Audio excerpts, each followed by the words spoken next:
What's up, everybody? Hope you guys are enjoying your week, man. I've just been having a blast with this format overall.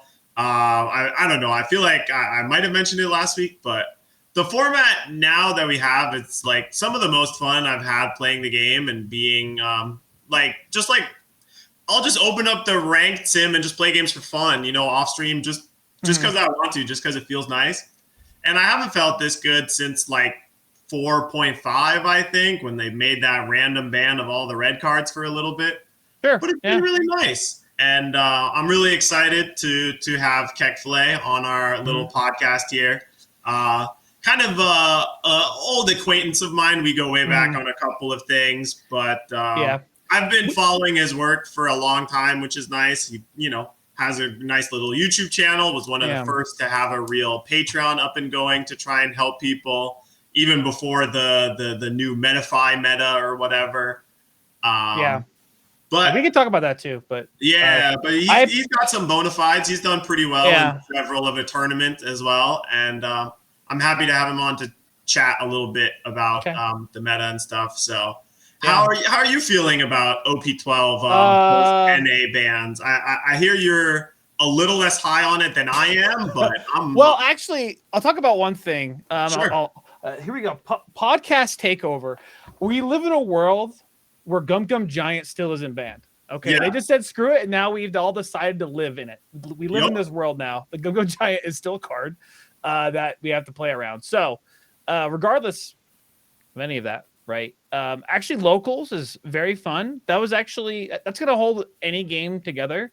And we kind of came off of like the lowest of low. Like literally July was just the whole waiting room for the ban list.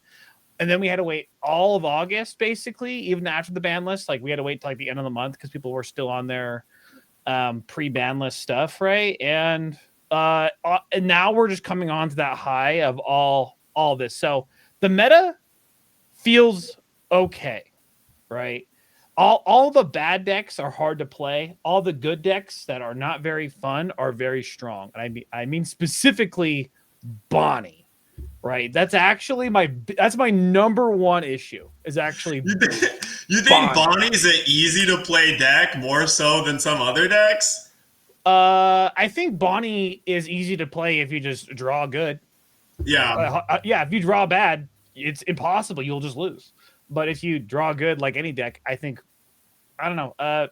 Bonnie makes so a lot of decks can't be played. Actually, you could probably, and against a lot of decks, just use your leader ability, and you'll probably win against a majority of like decks. Like, I say this: green, blue, Zoro Sanji cannot be played into Bonnie. Almost can't be played into Bonnie, right?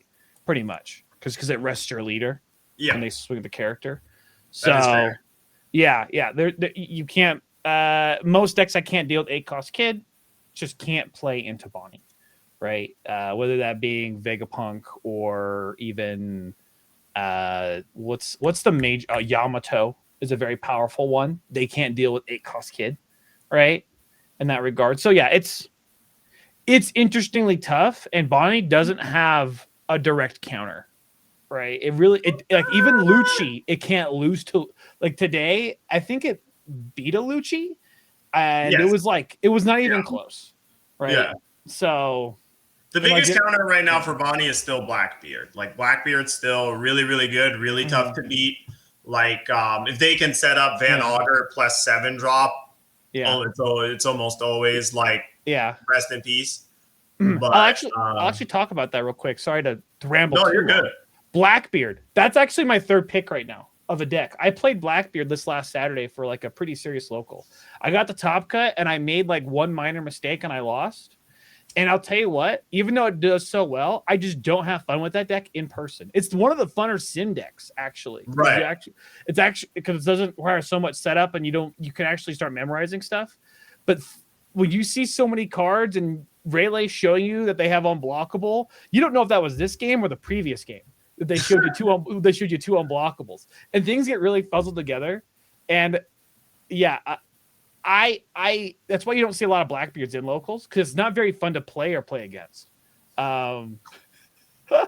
It's like so tough to manage for sure, the Blackbeard deck. And I mean, Blackbeard is like such a deck of like polar opposite matchups in general. It feels like where like there's decks where your leader effect matters and turning off their on play really hurts and like really stops their whole deck from executing its plan. And there's decks that can kind of ignore the leader effect for the most part and just do their thing anyway. Or they can just get under your leader effect, force you to do it starting like the second turn of the game. Yeah. Which is like not a winning strategy most of the time.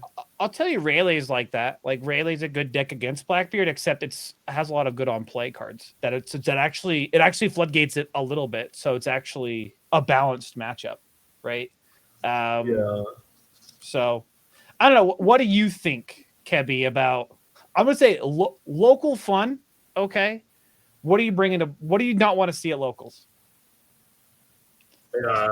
I'm surprised. I should ship you the footage of me testing the purple Luffy deck because that was a deck that also like made top cut in Florida last weekend, which is cool. It's kind of tough where like purple Luffy, it feels like a great deck, except you play against Rayleigh and you hate your life. Are you playing purple Luffy, Kebby?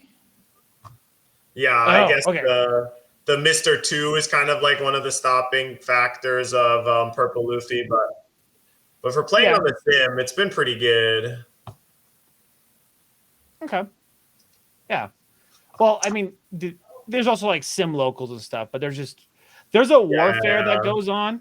I mean, I'm sure people that listen to this, they also maybe don't have a local to go to, right? Or just don't go to locals. There's a local warfare where you pretty much sometimes people get bullied if they play Bonnie. And like we'll literally like it used to be Nami. You know, we used to like really get mad at Nami players, but now since Nami's banned, it's like we literally hunger on Bonnie. Like literally, this guy always plays Bonnie. We're like, we like the guy, but we hate that he plays Bonnie. And so there's a little bit of a warfare to almost get him to stop playing it. And it's that's always what it's like with like multiplayer or like in-person events. That's like the locals. The locals meta, the like joshing people have house rules or whatever almost, but it still feels like there's so much wiggle room. And in a tournament that's only like 4 or 5 rounds, there's like a lot of room for you to play a lot of different stuff, you know? People still play like Koala and God. There's like all these oddball decks that people are playing now that I run into.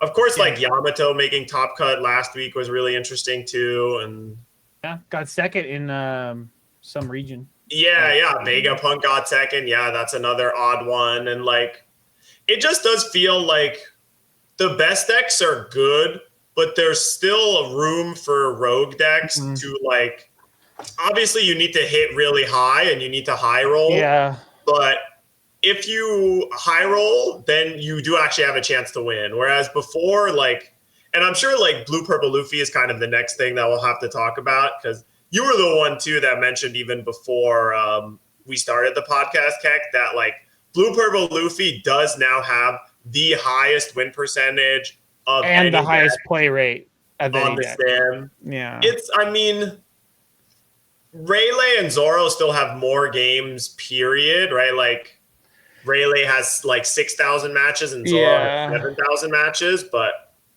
it's still really close. It's still really high up. I thought I saw a different power ranking from ranked, but I guess I was wrong. So yeah, it's still really close, right? It's like only 200 matches behind Rayleigh, and Zoro's just so popular. Yeah, exactly. Yeah, I don't know. It's good. I will say about maybe we'll kind of like a subsection quote. Sure. The Vegapunks, Yamatos, these decks that are sliding through and like performing well, right? They're performing well, but a lot of people make the excuse of their opponents didn't know how to play against them. And the more I think about it, I'm like, that's not true. But the more I think about it, it's kind of true, right? Yeah. It actually is almost fairly true. And like those things will happen the first week. But now it's the second week. We have 2 regionals. And the most spicy thing we got was Calgara, Reiju, and Yellow Kid. So that's not even that spicy. That's like solid B tier. like level. Yeah, I mean, blue purple Sanji was kind of a breakout deck as well, right? Where it hadn't quite made it before. This is its first time on the top 10 ranking as well, right? It's got not the greatest win rate, but it's been, it got 2 or 3 copies into Top Cut in Madrid. Yeah, good. Yeah. No, I don't think it's like a pilot thing. I think it's a lack of character thing. It's a deck that plays mostly events, and you need characters to win the game, right? Yeah, it's a very thin line to balance with the deck. I've tried to play it too, and obviously one of the biggest weaknesses of the deck is definitely G Zoro, and I mean you can definitely see that on the chart, right? It's like 28% of the time you win, just because the only way to kill the Mr. Prince is through combat, really, right? Any effects can't remove it, but Zoro can rest it really easily and attack into it.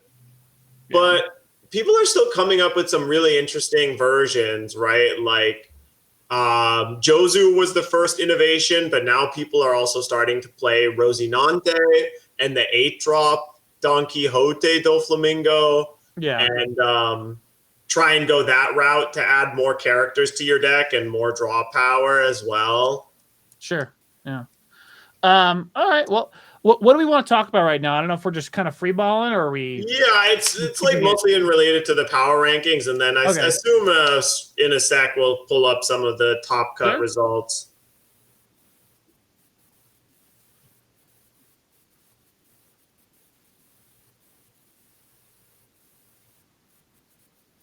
Yeah, sure. Yeah, no. Blues on. It won a regional in EU today after top cut and everything. Someone said the Rayleigh should have won, but they made a mistake, right? So at least he got second place if it wasn't for that, right? I did hear I did hear time was actually a big issue with Blues on. They actually won through time actually a couple times. Wow. So I mean it's a blue deck that draws cards. It's gonna be a good deck overall.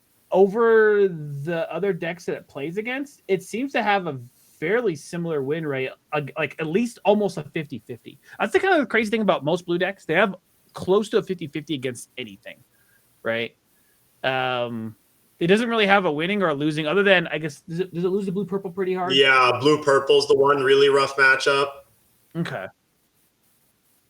Yeah. There seems to be some sort of purple aspect where it can't. I don't know. Does it not? I guess it just doesn't deal with big bodies very well. It's just a little too slow, right? Like you start the game on your 8th on turn, but they also start the game on their 8th on turn. And so if that's the case, they're like usually a little better, a little faster than you are. There's a lot of the Rayleighs have been getting better on the sim too. Like right now, I'm on a sim Discord, the dojo with Impact, and every group has their own decks they're playing. That one is only playing Rayleigh. Like literally, there's like no room for anything. We're trying to find like other players that play like Zoro and stuff. Everyone's only playing Rayleigh. It's just really, really good, right? And so a lot of people are getting better at Rayleigh, but it's one of those decks. If you're just not a great player in general, you shouldn't play this deck. But if you're a good player, you should definitely play this deck because it's just gonna win you games, right? It's that's basically it. It's actually it was definitely one of those decks too where when I was talking about it, it's like it's so your sequencing is so important where like all your cards are really good at drawing you another card, but how you sequence those cards is really important and how you utilize them and when, right? Yeah. And making sure that you don't like either run out of events or run out of characters to play. Because sometimes, Rayleighs lose games because they just have 6 events in hand and nothing else. Yeah. And sometimes they lose games because they don't have 2 events to activate leader effect or the 4-drop. You're right. Yeah. It is one of the more consistent decks. I think that's why like there's literally sometimes like 22 searchers in a deck in this deck, like literally that many searcher cards. Rayleigh, like it actually comes to the point is when you're trying to min max the stack of your deck, because they will go through it again and they basically memorize this, and they'll be like, oh, I lost the game because I forgot my stack. Like that's literally where it's come down to for most Rayleigh players. I mean, you can jam games, but like if you're trying to still figure out like optimal combat math, you shouldn't play that deck. It's just it's so you say it's more of like crazy. a be good deck than a get good deck, right? Where it's like yeah, exactly. So I'd recommend something like Calgera, or there's actually decks even like Yellow Katakuri that are really, really good right now, even for being beginner friendly. Like it's actually fairly strong. That's a really interesting rogue deck too that I just found myself oddly losing to every now and then. Yellow Katakuri of like all of a sudden they're like Peril Sparrow into Egghead Nami, you know, into probably Kid into Big Mom, you know. It probably loses to Rayleigh, unfortunately. Right? But like out of this thing, right? I'm gonna tell you, there's not a lot of easy decks out there right now. Like the easiest deck you can play is probably Shanks, and I would tell people don't play Shanks. Right? Like and Zoro, right? But it's kind of funny that we now like live in the world where one of the simplest, like most straightforward decks is also like one of the best decks. I guess it's like, I don't know. Whitebeard was a weird one too, where it's like Whitebeard and Zoro felt similar to me as top decks, where like our best decks, where both of them are kind of like stat check decks, where they're just like making you have the 2Ks to save your character, or have the blockers or the counter event, right, to make sure you don't die to the restand. Okay. But like if you can overcome that hurdle, then like you get to play pretty good gameplay, right? You got to have a strategy for Zoro, but if you have a plan for Zoro, it's definitely a beatable deck. But I guess Whitebeard mainly was just hampered by there wasn't enough cards to really fight against what Whitebeard was doing. Straight up, Whitebeard's still good. It just loses to Adele. So like it's like the Nell's popular now. But just kind of run back with Rayleigh. Yeah, Rayleigh, if you're like not a solid player yet and know like when to like, you got to be comfortable actually going to low life in that deck. But I will tell you that Rayleigh is actually immortal. Like they can go to 1 or 0 life and be there for multiple turns. And it comes to, it's very tough. That they'll take most 5K swings down to 2 life, and then sometimes they'll go down to 1 life. Because sometimes they even play like Rad Beam, and it doesn't matter if you swing 20K at them. They will guard out of it and live. Conqueror's Hockey is a messed up card sometimes. The -1 to the entire board, like characters and leaders for the whole turn. It's honestly a little silly. I think that's an overtuned card, barely. Like just barely an overtuned card. But did you want to segue this into Zoro? Did you want to talk about Rayleigh anymore? Yeah, because what's kind of funny is like I still feel kind of good because all 3 tournaments that happened were kind of very different. They played out very differently, especially towards the end. Okay, which was really nice. Yeah, so let's talk about that then. This is Toronto. This is Madrid. So this was Madrid in EU, right? And EU has so many fewer tournaments. It's rough. It's weird that you can only do. It's all right. It's all right. You can use control if you want to. And scroll in there you go. But I don't really know how this ended up. I won an L. It's kind of funny. This is the tournament that you were saying where Kuzan won.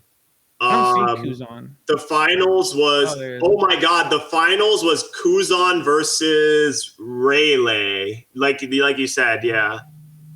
And it looks like Kuzan ended up taking it 2-1 in the finals. Okay, but there's a lot of Sanji in there. Holy, there's 3 Sanjis that made top. Yeah, this is the blue-purple tournament, but in a so different way. What's funny is NA was a lot of, like, the Florida tournament was a lot of blue-purple, Luffy and Rayleigh. That's the one tournament where we don't have the list yet. But this tournament was, like, blue-purple Sanji, And there's even one Reiju that made it in at the bottom. I actually think, you know what the funny thing is? Because I don't remember what day, if like people could change their deck list beforehand, but like there was 2 blue purples in the final match of Swiss, right? So they know blue purple was winning Swiss, right? So that actually may have impacted a lot of people's choices. And I think that just shows, like, I think people are gonna jump back on the deck in EU. Yeah, because Sanji is a deck that is actually pretty good against blue purple. Like, they have decent removal. They have Gum Gum Giant of their own. They have access to Pudding. Okay. And the 3-drop Sanji is actually very hard for the blue purple Luffy deck to kill. Oh, okay. I'm like looking at this like, holy shit. Yeah, it was really funny too. And yeah, this Enel made it to top 4, but lost to the Kuzan in top 4. Mm-hmm. Like, there was a bunch of really interesting stuff that happened. I mean, the Bonnie kind of got really rough matchup there, where you make it to top cut and your first matchup is Teach. Yeah. Well, it's a day 2 event, right? So this is first round of the day. Yeah. But I mean, to be honest with you, like Bonnies have a will sometimes. It's fairly, they have a lot of anti-removal, which is like really annoying for Blackbeard, regardless. But they should be losing that 80% of the time. So yeah. But like that's kind of like the only thing that like beats Bonnie right now. Is Blackbeard. Like actually is a good matchup into it. I guess Shanks does too. Sorry, but yeah. Well, let's talk about Shanks in general. Actually, if I could, right? Yeah, sure. So I don't know if you're aware, there was this feature match. It was Impact versus Noel. They played Shanks versus Rayleigh. Yep. Basically, Noel was saying that Shanks is the winning matchup. Obviously, false. Right? Yeah. They did like a best of 10. It was like 6-1. I thought it was 10 games. It was going to be 10-0. Right? Both players are good, playing at their best. Maybe the Shanks player doesn't play any Lucky Roos. I guess it's not really that meta right now, Lucky Roo. But interesting. Which I think is interesting as well. But I can see how that could be the case. Where it's not that great, but there's not enough room for it. But it's honestly, so it wrecked. And so I would say a lot of decks just beat Shanks. And so I'm like, I'm wondering, like, are Shanks just okay with like a bunch of 50-50s at the best, right? Like, that is kind of what you're doing. And like the biggest draw for Shanks, I think, for a lot of people is the like pretty winning Bonnie matchup. Okay. Like, you can win as Bonnie, but you have to curve out really well. And like the biggest thing is you have to win the die roll and go second. Because if you go first as Bonnie and they go second, it feels like almost impossible. Yeah, you need to go second as Shanks, I think, almost any game, even if you were to have a chance against like a Rayleigh, right? Yeah, and the 4/6 is just really good. The new 4/6 in OP12, that card really helps your Zoro matchup. And it like, you should, as Shanks, be winning most of the time against Enel, but they can like sometimes aggro you out. Like the aggro version's much harder to beat because that's a deck that won last week. And oh my God, I went back in time and watched the game of like, it was a Latin America tournament where Enel got first place. And it was so funny. The Enel just every turn like tapped out and attacked, and it just like attack it, send it every time. Can we jump into talking about Enel? Is that fine? Sure, yeah. Okay. I know you're big on Enel. Like you're the well, let's talk. You're the Enel authority, so you could tell me, hey, a little bit. I definitely I like Bonnie more than I like Enel, but I do like Enel. At least in this chat, I still think it's Enel decent. Authority. And like it was kind of funny because in week 1, Starve Enel was like the meta because people had like forgotten how to play against Enel, and they were doing stuff like just attacking into you willy-nilly for no reason. Yeah, well, Enel beats the best 2 decks right now. Rayleigh. Zoro and Rayleigh. Yeah, you can do pretty good against them. However, aggro Enel, it's in someone else's opinion, they told me it's a little fake. As in, you're still Enel. Enel's lead ability is good. Exactly. But it's not like aggro Enel. You're just like almost playing it to like you still have a good matchup into those other two decks, but you're just going to like hopefully have a good like a winning chance to any other deck, right? Yeah. But like so you're sacrificing a whole lot against Rayleigh and Zoro, which is going to be tough. Right? Yeah, and in my opinion, it's kind of like you have to choose what experience you're looking for, because Star Vanilla is just a deck of extremes, right? You have matchups that are like kind of free roll, where it feels like they just can't interact with you profitably in any way throughout the entire game. Because if you don't attack them, you'll just be able to kill every single character they play for the entirety of the game, and then either deck them out or, you know, put them from 9 life to 0 life in 2 turns. But there are some matchups where you can just never win. And if they know how to play against you properly, they'll just totally steamroll you. Yeah. But so it's like a deck of extremes, whereas like the aggro Nell is like just a pure 50-50 deck. Just every deck, you're just flipping a coin and being like, if I hit my triggers, if I trigger Kiku Nojos, if I pop Frankies out of my life, then they die and I win. And if I don't, then why are we not seeing a Nell everywhere then? Like, actually, because you need to do a little bit better than 50-50 most tournaments. Pure 50-50 is not really what you want. And in a long 10-round tournament, Star Vanilla is just, you're gonna hit a bad matchup. Okay. And like Sanji, like I don't know how you beat Sanji ever in a million years. I mean, I don't think they're thinking about Sanji. I think they're just thinking about the like 4 or 5 decks and just whatever. Yeah, like that's so much better at smaller events. But when you're in these 9 or 10 round events, you just can't guarantee that you're going to play against Zoro and Rayleigh every round of the 9 or 10 round tournament.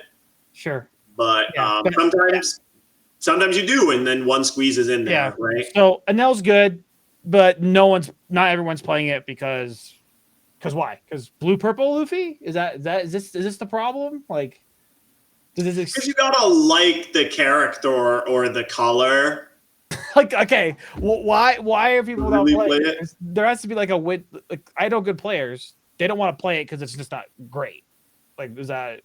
Yeah, I mean, like I said, it's just 50-50. Like, it's fine. Yeah, it's not great. It's definitely worse than I expected. I thought it would be a tier 1 deck, but it's clearly not. It's clearly like a tier 2 deck. If it had like the event, the 6-drop event, it might be like a tier 2 deck. Yeah, if you have the 6-drop event, the star version is better 100% of the time. Yeah, but without the Raigo, the star version just has some unwinnable matchups. So yeah, sure. Yeah, I just wanted to at least bring it up. But yeah, for sure. Okay. Yeah. But yeah, I mean, this tournament was just so different than a lot of the other ones, right? There's like only one Rayleigh, only one. Yeah. Is there even a UP? Yeah, one Rayleigh, one UP. Can we jump to a different event? Oh, 2 UP. Yeah. They were both. Yeah, there were 2. They were in the finals of the Swiss, so they were like first, second place. Yeah. Yeah, you know what? I will. Grape Luffy has been doing a lot better at locals, as in like people have been winning their local shops with it, store tournaments, because that's like what everyone's looking at right now is how to win their locals. Especially with store regionals going on in a lot of places. Yeah. Did you know that the store regionals, like right now, or even Gen Con that just happened? Yeah. If you like topped it, you get a Nats invite. It's only for the Nats invite for Vegas. Oh damn. Yeah, so if you won that, you're like, oh shit, I still have to LCQ for like the one like Dallas. All right, now this one was in the Northern Hemisphere, Toronto. Yeah, Toronto. Okay, they didn't have a good one for Kissimmee, unfortunately. Right, they had some links, but they were not very good. But Rayleigh won out in Swiss, and as you see here, there's just a whole lot of everything, to be honest. Right. But what surprisingly did really well here was actually, is there a Sakazuki somewhere in there? There is a lot. A lot of one Saka, but the big thing was the Lucci. The Lucci. We'll talk about one Lucci. Yeah, but Blue Purple Luffy was like, I think was even like in top 4. Yep. You know, like it just performed so well, even in Swiss. I know in Kissimmee they ended around early, so Top Cut got really kind of crazy, right? But um, yeah, as you see, there's just a lot. This is the meta. Like I'm gonna tell you, like looking at this you're probably gonna see Nats look really similar to this. Yeah, it's a lot of Rayleigh, like several copies of Rayleigh, several copies of Bonnie, several copies of UP, several copies of Green Zoro, and then some oddballs, right? Like 2 Shanks. There's a Yellow Kid.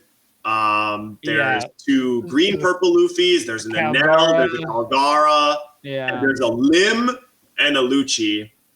Yeah. So and I think top 4 was pretty nice. Top 4 of this tournament was Bonnie, Zoro, UP, Lucci.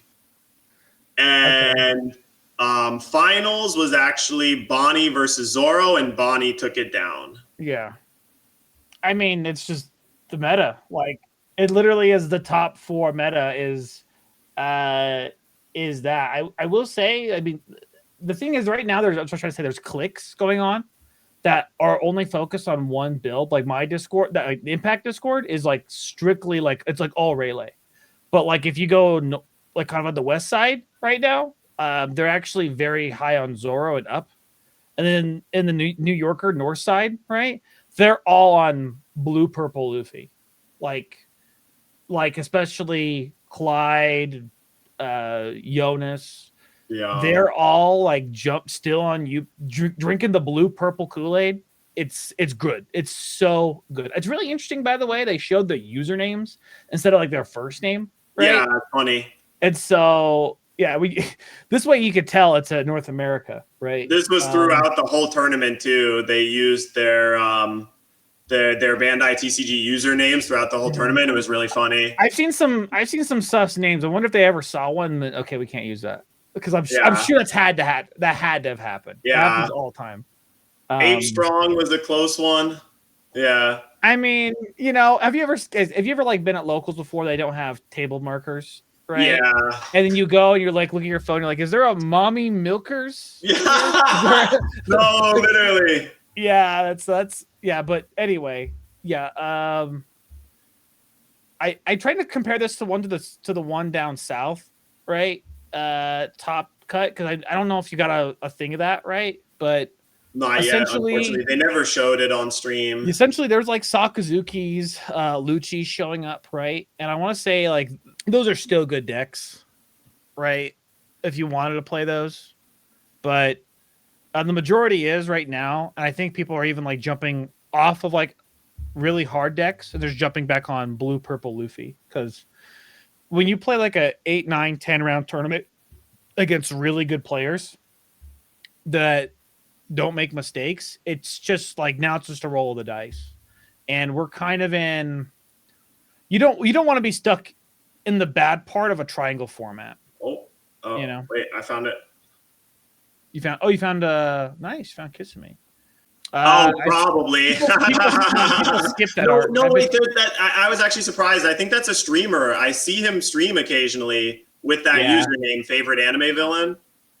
Maybe, but I mean, he made it in. I wonder if it's. I assume it's aggro now because this is the first time I've seen him do really well. Favorite anime villain, but I do believe he streams. Wait, incoming, coming in hot. Bam. Okay. Oh, this is a top 16. They had like do a quick one because they just did it real quick, right? Because they played top 32. They got to this and they had to face whoever. They even say Asian Fresh Boy out because he must have lost. All right. They posted this just after the first game of top 16 finished. I want to talk about. Did you watch that game, that half breed? Which game? The game with Eric Q versus Sokka, or no, Asian Fresh Boy. Yeah, it was Sokka versus. I thought it was he was playing against Quintana. No, he was playing against Zoro. Oh, okay. Yeah, so he played against a Zoro, Asian Fresh Boy. He probably played with. He play against with gusto. It probably has 1 versus 2, 3 versus 4. Yeah. Right. Yeah. So he played against a Zoro and he lost he missed lethal, essentially, and he was devastated about it. He went to Twitch chat after and said, "I'm sorry, guys," because everybody was like, "What the hell was that lethal?" It was like very backwards. Like if you watched it, you'd be like, one thing that's a problem with Top Cut is that there's not enough time in Top Cut. Only 1 hour to do 3 games is bad. It's that you'll see players playing so fast because they don't want to get the time, especially with like some of these decks that go on for a little bit longer, right? Yeah, it's pretty rough. In this game, it was like Zoro run really fast. Sakazuki had Exodia, right? Actually, like I have to show you what Exodia is, and then it was actually a very interesting game. I'll tell you, with Gusto, played stuff like Pedro, and played stuff like not a lot of Zoros play Carrot, but he played Carrot, and that actually saved him, right? Like because he had Sakazuki had Exodia out. Exodia, this is what you have, okay? You have Manshiri, already rested. You have Rebecca. You have Brooke and Kuzan. Okay, so you can remove anything, and you have a blocker. And you can always call the blocker back out. As long as sometimes you can even throw in like the 2-drop Uta or whatever. Yeah. The only thing that saved him is playing a Carrot, so he couldn't the 4-cost Kuzan slows it way down. Right? That's the thing that really slows it down. So basically he missed lethal at the very end. It was very sad. We moved on. But other than that, 3 of the top 4 were blue purple Luffy, I believe. And the finals match, it was blue purple versus Rayleigh. And Sock won because of like triple Gum Gum Giant. Yeah, he like the second one 15, and he had I think 3 cards in hand, and he did Gum Gum Giant into draw Gum Gum Giant into draw Gum Gum Giant. Yeah, he had 2. Yeah, 2 cards. He had 2, but he knew he was drawing into another Gum Gum Giant, right? But he drew the third one. Yeah, he needed to hit it like 2 kick counter, really, and he would have been fine. So it was like this card's gross. You know? Yeah, really silly. But like, just talking about blue purple Luffy, right? It has too many tech cards. It can play whatever it wants, and it can straight up. It's been winning with pudding. There was a game where Clyde played like round like 3 or 4 on stream, and he was just gonna lose to Rayleigh, but he just played pudding and swung 9/9. It was exact lethal against him, and it was like, well, that's it sucks so bad. God. Yeah, Blue Purple Luffy is an interesting one where it's definitely still really good, but like I think the bands were like almost perfect. They definitely kind of hit a good sweet spot. I think they should have put Gum Gum Giant to 1, and then it would have been perfect. Like you don't feel like the hopelessness as much anymore as you do with like Katakuri Lin Lin in the olden days. But do you know why? Like we're all like okay with that ban list? Yeah, of how the game's just resetting in OP13. It's in OP5 exactly the game reset basically. They may as well have just made a new game and just called it OP13. That's literally what they should have just done instead, because it's literally it's like almost a brand new game with how strong these cards are. I mean, Zoro's being played, but whatever, you know. Emu and Ace is like it's really stupid. Yeah, how strong these decks are. So, and even Roger and Sabo are doing pretty well as well. Yeah, I was kind of getting into an argument with Kebby about this topic earlier today, which is kind of funny. Let's talk about it. What's this argument? Well, Kebby came into my chat while I was streaming earlier, and he was like, I was gushing on how much I love playing OP12, and he was like, well, I'm not really motivated to play OP12 because I still need to like buy some cards to finish some paper decks. But I don't want to feel like I'm wasting money buying OP12 cards that are going to be irrelevant. And I was kind of like pushing back against that, trying to be like, well, we should enjoy what we have, right? Like the game is fun now, right? Like you should have fun playing it while it's still good.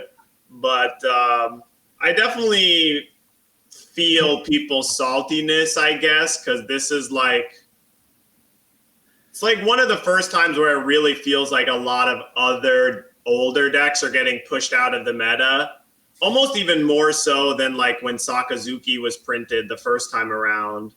Yeah, I think people like Luffy's skill. I think it's just a fun skill. So you're going to see it a lot, but like, to be honest, it's hard to compete with how fun some of these other skills and cards just got released. Like the thing is, Luffy's characters that it got are kind of boring. Like all the characters are just like, play this, get done. Your leader is a pretty good ability, but everything else is like you have a broken character, pretty much. Yeah, I mean the Luffy decks that do see play in Japan, it's like not as good as like Bonnie and Luffy are definitely like a tier below Emu, Sabo, Ace, Roger, but they're still like decent. And most of the Luffy decks that see play in Japan right now are basically just like play some stuff, defend your life a whole bunch early, and then you're just doing 9-drop Zoro plus unblockable Sanji to win the game. So it's just like you're just stalling out until that with your leader effect basically and getting in pokes. And they use that to like do decent against Emu and even do decent against Ace as well, because like you can just ignore all of their blockers. And I think it's 13 pay 3 times. I think Kebby brings up a good point though, right? Is that I mean, we can't get unization together, you know, the same East and West together soon enough, right? For sure. It is always going to be this setting of, oh my God, I'm not even going to get this because this is going to be better next set. Yeah, but it's not that every set. It's like that every few, like 4 or 5 sets. Yeah. Like the last one we really had with that was maybe OP7, right? I think the last big one we had was 9, right? 9, yeah. Like Shanks and Blackbeard. And trial decks. Yep. Like, Shanks and Blackbeard plus the new starter decks giving like Purple Luffy, Doffy, Buggy new life, like all at the same time. OP05, right? Yeah. And before that, Purple Luffy, Sokka. When the game came out, right? Lucci. Like, but yeah, realistically, it's just we're gonna be stuck in that forever. But every like year, you're just gonna like throw away your old leaders. Like that's just what the game is. Yeah, I mean, I'm a little scared. I hope they keep it around OP13 power level for as long as they can, because it does feel like OP13 is like. When I saw the OP13 leaders, I was like, oh, cool. Finally, we have 6 leaders that actually all look playable. It's not like 3 playable leaders and 3 trash leaders. Just like throw them in the bin, give them to the kiddies to play with. I think they print so many leaders, but that's just me. Yeah. It sucks. It is one of the things that is kind of putting the biggest damper on this format right now, because I think it is like a pretty interesting format. Like, you know, there is like you said, there's like 3 or 4 top decks realistically, right? Like Rayleigh, UP, Zoro, Bonnie feel like the big 4 right now.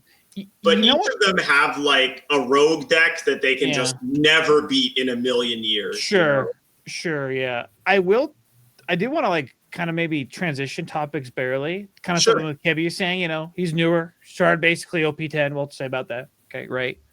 And a lot of players have been playing around even like that time frame, but they're having a hard time with something specific. Things like combat math, like what's the best lethal line here?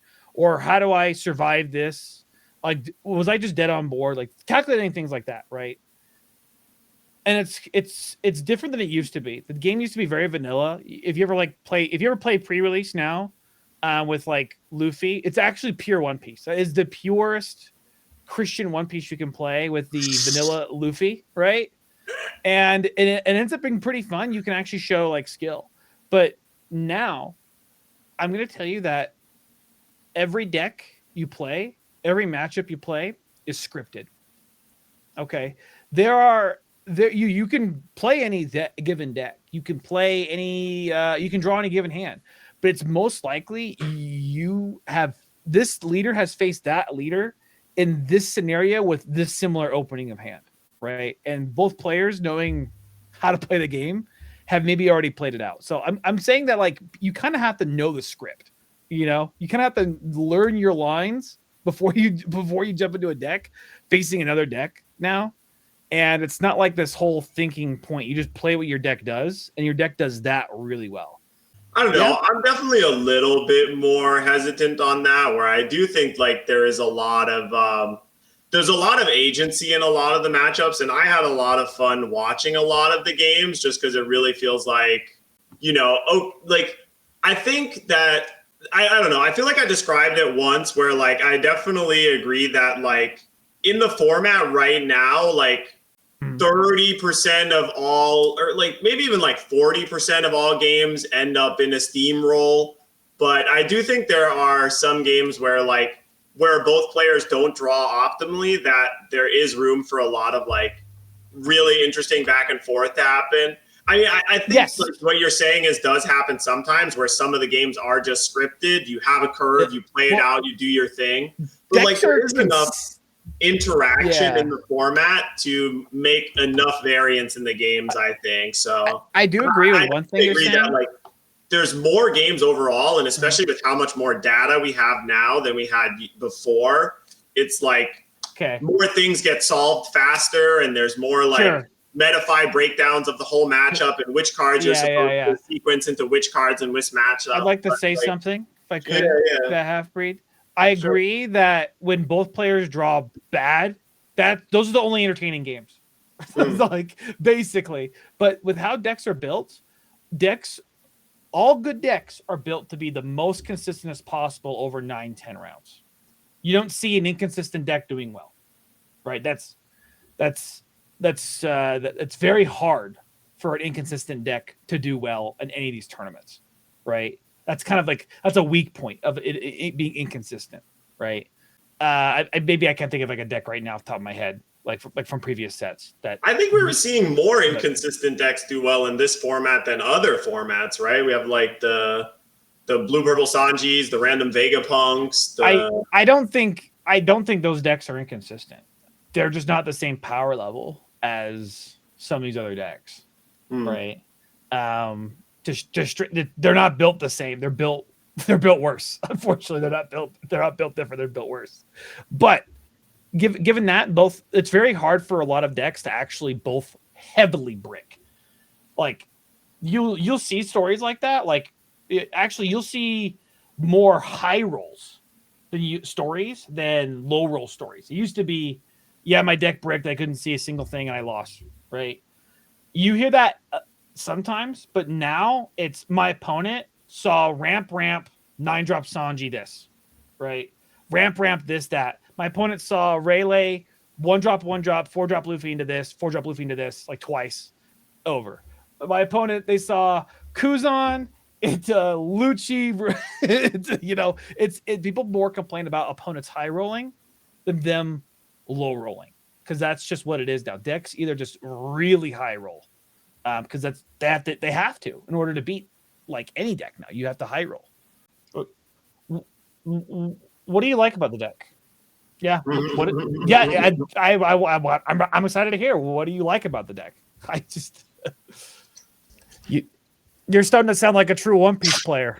All right, hey, maybe my deck will be good in 2 sets. That's actually that's a lot of decks. Exactly. That deck's actually pretty good.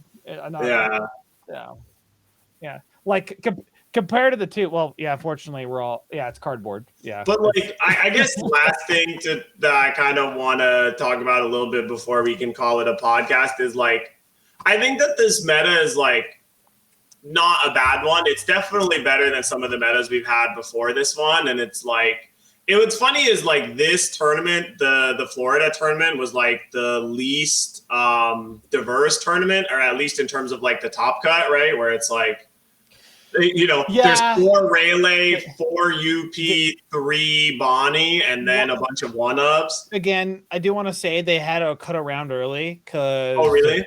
Because there's only one undefeated, right? So that happened, right? So a lot of people that maybe should have made top cut didn't, because they didn't get a 10th round. Yeah, and that's where it makes it really awkward when that happens. Actually, when you don't have a definitive top cut and they don't like make it a top 64, right? Yeah, when they have an odd number of players as well, or whatever it may be. Yeah. which is But weird. I there's thought that. I mean, they didn't fill the tournament up. I guess. Right. yeah, Like it's always for harder to Florida, fill up in-person tournaments than online, right? it's not. It's in person. It's Florida. Yeah.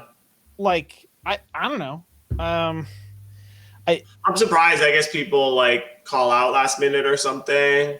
I mean, yeah, but like maybe Florida isn't. Maybe just. I mean, Florida's just a big state. Maybe that's Yeah. just what it is. It's not. People aren't willing to drive like for more than 3 hours. Like I don't want to fly. I didn't fly to Florida. I didn't want to go to Florida because it's just so expensive. Some people do it more than others, but it feels less necessary now. Now that there's like there's so many more ways to there's so many online events actually. Yeah, exactly. But the like last kind of thing I wanted to mention a little bit is that like I'm kind of sad. Like I was kind of mentioning it with like the OP13 thing as well. Where it's like it kind of feels really sad to me that like OP13 is kind of totally overshadowing Premium Booster, which is still coming out in like a little under a month. Yeah. And Premium Booster does feel like it's going to be a nice little like injection of fun new cards into this format as well, right? Yeah. Like and people kind of aren't thinking about that at all. And I'm like, that's one of those things where it's like I feel like it's kind of coming out at a sweet point too, where like this meta is starting to get solved now, and maybe like another week or two, people will start getting sick of it. Well, and it feels like just at the right point when people are going to get sick of it, we'll get the Premium Booster cards for another like little shift up, another new decks you could try. Like, is it Red Green Smoker's turn, right? Or I think what's really pumping up this meta is just Nats, like. As well, people are like almost artificially like inflating it, like funflating it, like making it try to make it more fun as possible than it actually might be because they kind of need it to be, right? Funflating, that's a good one. Because they have to play a lot of it because they want to perform well in Nats, and it's like it's really tough for some, right? Because it's. I mean, like there was like 2 sets ago, I know people like right here, Flash Raven in this shot here. He's like, I'm not taking the game seriously lately. It's just tough. And then look at him, he's like top 16. So he's so good. Yeah, he is a good player, but like it's hard to take seriously sometimes. You just like lose to like Bellabetti, you know. Like, with that meta, but. So PRB though, ask you, PRB. You've been playing a long time, Keck. Like, what's your like favorite meta or favorite 2 metas? What are some of the most favorite metas you've played in? I actually really liked OP05 with Sakazuki. Especially the mirrors. That was actually I thought I wouldn't like that. It was actually really skillful. I did some really tricky stuff, so that was good. And maybe there was one before that in OP04. Yeah. Or I mained Queen back then, right? Oh yeah, I remember that. Queen was a ton of fun. Yeah. And it was good against the meta. And it was maybe I had to get lucky sometimes, right? But I personally kind of live to make the opponent kind of like squirm or struggle or make it difficult, right? For sure. Something switched after OP05. But I would say about those 2 metas, I could think of a lot of bad metas more than good metas, right? That are just like so wild. I will say none of the decks back then felt very fake, but now we're in a meta where like half the decks don't even feel like real. They feel super custom. Like Blackbeard, I still was like, I'm confused how this is like a leader, you know? And it's a deck that continues to get support every set. Like, and every card they make for it is just, it's so good. Like literally like, oh shit, I need to run 2 of these in my deck, right? What was that? Maybe. Yeah. I mean, Blackbeard's at a level if Blackbeard can beat it, Blackbeard's gonna be playing it, right? That's kind of the thing. I don't know. Most pro players won't play it, but there are some pro players that always play it. I think the one thing that Blackbeard lacks is in real life, it's not very fun. Like If you can have fun with that deck in real life, that's great. But most players, they play you at locals, they usually just go, "Oh yeah, this sucks." Like Yeah. you know that after conversation when you win or lose a game. Sometimes it's like, "Oh, that was a fun game. I can't believe that game went that crazy." It's never, "Oh, that was crazy" with Blackbeard. Like, honestly, they deserve the loss. You know, like yeah.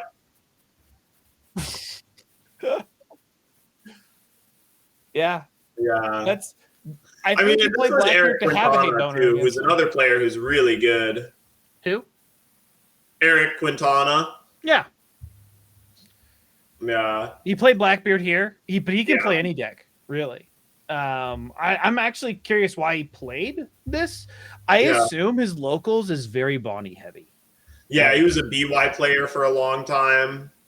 Yeah, exactly. Yeah. So I mean, he's been big into anything that's just the best deck, right? Which is interesting that he took Teach. It's one of the best decks. It just won EU. Like it was OP11, like OP11 Nats. So it's very good. It's just, I mean, I'm curious. Like, here is like thoughts on it. To be honest, right? Because you don't see a lot around, but you don't see a lot because like of how strong up Luffy and Rayleigh is. Like, just looking at this is nuts. The only problem I'm having is specifically Nats. Okay, Nats. You're going to a tournament. You're facing people that have already qualified, either from store regionals from months ago. That's how I qualified. Mm-hmm. Or from months ago, like a One Piece Day or online. So a lot of people that qualified with Blue Dofi now have to learn a different deck. Yeah. Right? Right? And it's actually you actually might see a lot of spaghetti going on, like a bunch of random stuff. But I think I don't think a lot of people will play Bonnie, to be honest with you. And there's gonna be playing stuff like that's just universally good, like UP Luffy. You might just see only UP Luffys because I don't think UP Luffy has a true like 80-20 matchup. Like, how is it in Zoro? Did you? It's slightly losing. Yeah, do you have the stats? Not terribly. No, Nats is in 2 weeks. So wow, it's sooner than I expected. And it's an LCQ. There's an LCQ and Nats, and then there's also a 3v3 on Sunday if you didn't make Top Cut, which you had to have pre-qualified for from your store championships. That one was weird, by the way. Listen, I got 11th, so I can play in the backup pod, buddy, like the battle 3v3. But if enough people don't show up from like that got top 3, they don't actually get to play. Like, it actually passes down. I might be able to play in the 3v3 for my locals, being like passed down like 8 people. You know, like because like my brother, he got second. He's not going. 5 other people, or they're not going. You know, it's kind of silly. I don't know, but anyway, yeah. Nats 2 weeks. LCQ. LCQ is gonna be literally like a random Zoro fest, and then Nats is probably gonna be like literally a bunch of skill decks like Sakazuki, Lucci, Rayleigh, Up Luffy, Bonnie. I'm definitely expecting a lot of UP and a lot of Rayleigh at Nats. Like, those decks seem really good. But I mean, Zoro is just like such a solid option too. And I mean, currently, like, the 3 losing matchups for UP are Zoro, which is like Zoro has like a 55% win rate against UP. And then Rayleigh is 60% against UP. And the other bad matchup is Green Purple, which is interesting. GP Luffy. Yeah. You know, you say that, but a lot of like the really good UP players have just been winning against Rayleigh. If you just look at Chris Sock and like Clyde, they're just winning. Like, they're facing all Rayleigh and they're just like winning every game against Rayleigh. But they're like, it's my hardest matchup. I faced 6 of them, but I only lost against 1. You know, like, I mean, I think that's a little bit player diff, definitely, but like, yeah. I mean, Chris Sock was supposed to go to game 3 there, right? He just got bailed out by Gum Gum Giant. He just needed a 2K, so he could have got double 1K. Didn't matter, to be honest with you. Like, he was. I want to tell you, it was a little lucky, but it was a little calculated. In that game too, he made a mistake. He didn't stand 2 Dawn up with Rose and Ade. Yeah, and his opponent Oh, maybe that was the previous. It was Yeah, it was the previous game. That was the previous one. Yeah, but in grand finals, the Rayleigh missed lethal. He went for 15K instead of using his armament hockey to go for 16. And Chris had exactly enough to survive a 15K. And then he drew the double Gum Gum Giant to survive the next one. Oh, he just didn't. Oh, and he also like the previous turn, he played on like 3-drop Sanji, right? So he can get the Dawn value out of his Boa. We didn't have to do that, right? Yeah. He just gets the 1 Dawn from Boa, I think. Like rips the 1 Dawn from Boa, and then does exactly that too. Yeah. Yeah, it has one more than lethal. Yeah, because Chris Sock had exactsies to survive the first unblockable 15, but he could have made it 16. So there's definitely some misplays by the Rayleigh as well. But like you said, Rayleigh's just a deck with like such important sequencing where if you miss it once, you can just lose the game. But yeah, I don't know. I think that's everything for now to be said about the tournaments.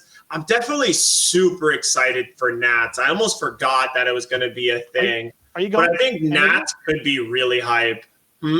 Are any of you going to Nats? No, I can't really afford to fly out.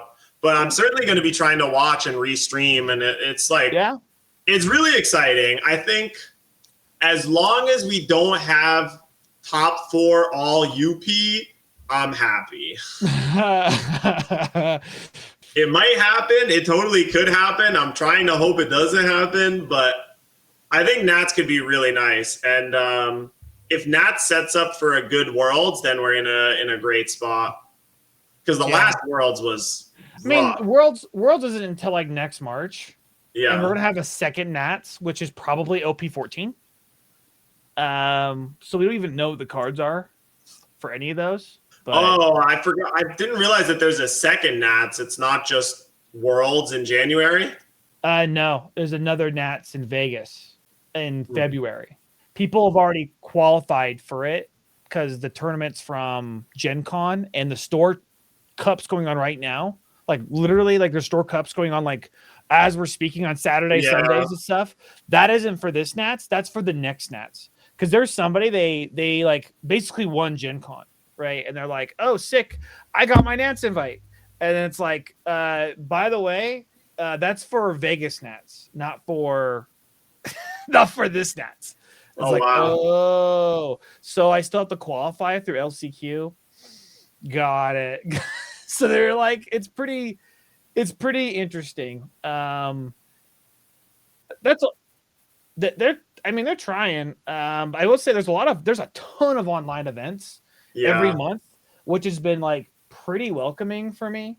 Yeah, it seems like they want to make the second Worlds bigger, whereas like the last Worlds was what, 32 people, or was it 64 people? No, I don't know. Probably no. I'm not saying Nats. They always have like the same amount of people. It might even be like slightly smaller, but I'm talking like you want to make Nats big because really getting to Nats, like how many people, how many invites are there? Like really, there's not a lot of invites. They do pass down, but it's only 16 players per 512, right? And there's been a lot of treasure cups this like past few months.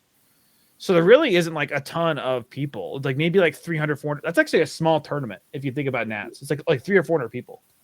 I thought it would have been close to maxed out of the 512. No. Even if if they always, if you have an invite, you're in and it's over that. Right. It's interesting. I also heard that LCQ, it's just X2. They don't care if it's not top 16. If you're X2, you're in. You're in Nats. Nice. For LCQ specifically. Yeah, we'll have to see how many rounds it ends up being. Yeah, but I'm really hoping that Nats goes well because last year's Nats was pretty nice, but obviously that was still all Sakazuki meta, which was kind of rough. But if we've had 2 Nats before that. After that, though, we've had 3 Nats altogether. What do you mean? Do you mean Worlds? I mean, what do we? I think you did something really confused. Like the first series of Nationals for Worlds, there was like one big one in EU, I remember, and like Nationals in NA wasn't even streamed last time. Oh, okay. No. So they had the January Nats. That was like the Sakazuki meta, Then they had September Nats, which was like BY Luffy, right? And then they had January Nats, which is still like BY. It was still BY Luffy. That's the one where Cross won. Okay, and then September's one where Clyde won. Are you Are living they in all called 2024? nationals? I'm confused about Yeah. what is called a national and what isn't. Yeah. Well, it's September of 2024 last year. They had a nationals. That's the one that Clyde won, right? You had to get an invite to go to that one. Okay. I thought you were there. Maybe you weren't there for that one. And then there was one in January in Florida. That one was another Nats. It's like January 3rd. That's the one with Cross one. Oh, I have to look up what all these tournaments are named. I always thought it was You like probably invites for one commentated Nats. over Like all you of get them. invites for one Nats, and then Yeah. you qualify for Worlds. You Because I know probably there was like the One Piece Day events or whatever, but I didn't realize some of those were also nationals. no. The One Piece Day was just all regionals, so you can get Yeah. into Nats. That's all. You have to top a regional to get to go to Nats, and then you have to top nationals to go to Worlds. Yeah, I am. I'm gonna tell you, dude, just have fun, bro. If you just have fun, sometimes you'll just win. Like straight Yeah, up. agreed. Like That's what happened to me. stop trying to That's be how I good. qualified for Nats. I didn't end fun. up going to Nats, but I qualified. Sorry, I just ranted a little bit, but No, it's all good. It's educating for us too, and for people who maybe want to get into the competitive circuit. it's I funny. haven't had Probably time or commentated. availability, but You probably commented on all those nationals, but you just don't remember them. I just didn't realize they were nationals. I thought they were just like a regional or whatever. Yeah. Do you remember the one where like Cross beat a Blackbeard and it was like a weird game where people like had a question mark on their head, like, what is this Blackbeard doing? Yeah. Like to the point where people were thinking it was rigged, which yeah. probably wasn't, but it's just like, yeah, it's just like that was a national, right? And then they went to Worlds and they all did really bad. Yep. So I mean, the World Tournament was just really rough, where we had like 6 out of the top 8 with Sokka, and then no. This was 2025 Worlds, not 2024. So, man, I'm getting my years all mixed up. Yeah. You're living in 2024. I don't know. It's I am 2026. But is there anything else you want to talk about so far? What? Yeah. Is there anything else you guys want to talk about? No, that's it. It's definitely. I'm already can tell that it's past my bedtime. So I don't know. I feel like that's asking a lot, but I hear you. A lot of people hate it. You know, like when I was commenting the tournament matches, everybody was rooting for Zoro to lose. That's for sure. Yeah. If Zoro didn't exist, we wouldn't have as many crayons, right? So got to jam. Got to slam. It's a good leader ability. Like they just said, let's give Green a good leader ability. Okay? Let's turn card sideways. We'll have another ban list in 6 months unofficially. Okay. And then what was that? You think so? Yeah, there's gonna be a ban every 6 months. They've done a ban every 6 months. Think about that. They have done a ban every 6 months. Every 6 months there's a ban. Like I'm behind it. Yeah. I'm for it. But like it's unofficial, but they have done a ban every 6 months. So it's gonna be another ban in 6 months. And who knows? They probably won't do anything. That's probably what they're not gonna do, But in 6 months from now, hopefully the games when East and West come together, we don't know what that's gonna be. Spring, autumn, somewhere between there. The game is now gonna be complete, right? There's only one thing that can ruin the game. Actually, before I say what that is, what do you guys think would ruin the game? Oh, man, I don't know. There's a bunch of things I think could ruin the game, but the biggest thing for me, if they start doing like tie-ins or whatever, like Magic the Gathering, they start being like, oh, this is the Naruto set for the One Piece card game. Let's go. That wouldn't happen because all's one thing, right? What do you think, Kepi? What would ruin this game overall? Damn, that's a hater. Okay, here we go. And this isn't gonna ruin the game. This is how you know the game's done for. Okay, so it doesn't actually ruin it. Okay. But this is how you know the game's bad. An actual online client is made. Okay, they need to make that they're trying to get that last bit of cash in for the game out of its last life cycle. Okay. You think so? Yeah, that's how Dragon Ball was. Dragon Ball, why would they, if the card game was doing so good, why'd they make an online client? Right? Same with, yeah. It's just kind of the last cash grab, to be honest. Magic the Gathering's just for casuals now. Arena did kill like locals, basically, right? Like the local tournament. But yeah, I kind of hear you. I mean, I did a whole rant about how great the sim is and how like Lorcana banning Pixelborn is one of the dumbest things they ever did. But yeah, sim is a great tool, right? And yeah, sim is a great tool. It's that's when you. Well, the thing is, there can be like a good card game that's also an online client, and they're going to compete with each other, right? For being a game, right? And it's kind of just going to split the community. This is like 90% of the game is actually community. To be honest with you, that's right? Fair. Like that's kind of most reason why people even touch One Piece is because of the community. I'll tell you, maybe they've done that with they did it with Dragon Ball. But they're still doing it with Dragon Ball, which is like, it's really rough. However, there's one game that's interesting. It's almost like they're actively avoiding it. And that's Riftbound. They're going out and like banning simulators of the game, right? Because they actually want you to play the physical card game.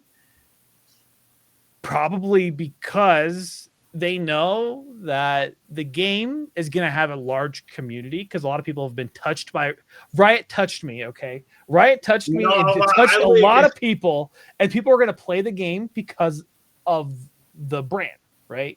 My brand. So I think banning the simulator before the paper cards have even come out, and especially before the paper cards have reached any kind of reasonable price, is really like tough. Because when you first release the card game, it's going to be like both supply and price-wise out of reach for a lot of people who might want to play it. So I can kind of get behind the idea of like not making a cash grab simulator for sure. But like if there's a fan-made one, shutting it down so early feels not right. Yeah. Well, the thing was, and you're going to know this, it's really hard to make anything fan-made that is just not for profit, right? They're not making any money off of it. And you're going to make, if you could legally make a fan made one and make a little bit of money off of League of Legends, you'd do it. Because it's League of Legends. It's going to make money even through donations, even if it's just like a donation. Right.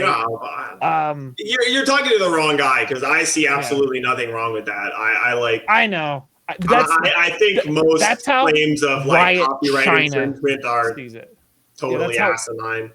But it's Riot China, right? Yeah, that's what Riot is. So exactly. It's Tencent. So So definitely, we gotta call it a podcast. I gotta start getting ready for bed. Got to get to work early.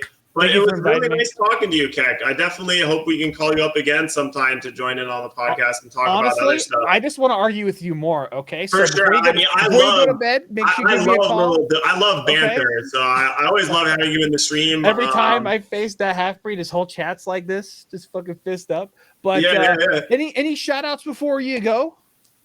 Well, I mean, shout out Peck-Filet's YouTube channel and his Twitch stream, and he plays WoW and Twitter. He has a Patreon or a Twitter or a Metafy or something. He's a good guy. You should follow him. Obviously, you should follow us as well here on the GrandLine Grinders YouTube, as well as my That Half-Breed stuff. And Kevin, you want to do your last shout outs?